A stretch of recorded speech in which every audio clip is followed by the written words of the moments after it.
Hi everyone, welcome back to Resolutions. So today we are going to see how to check if the year is leap year or not.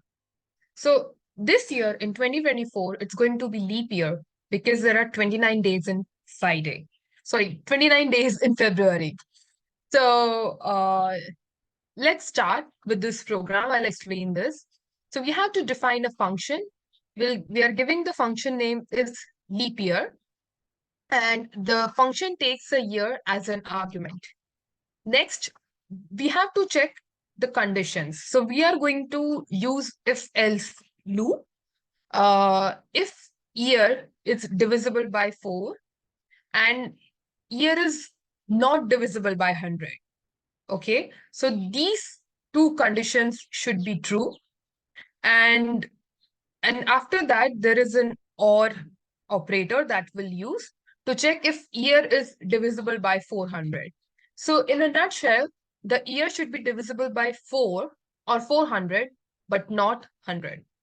Now, if the conditions are met, we have to return true, like the year is leap year, else it's going to return false. Next, we'll take an example usage. So here we are going to declare a variable as year, which is going to take an input of an integer. So the year is always will be an integer as in 2000, 2004, 2008, 2024. It's not never going to be a floating number or a decimal number. Then input, enter a year. Next, we are going to call the function, and for calling the function, we are again going to use the if else loop.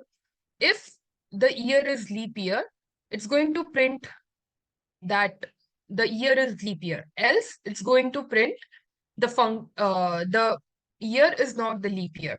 So here we'll run an example. I'll just run this code in front of you again, and we'll put the year as 2024. Enter, and we'll see 2024 is the leap year. So that's it for today. Enjoy your leap year and have a nice day. Thank you.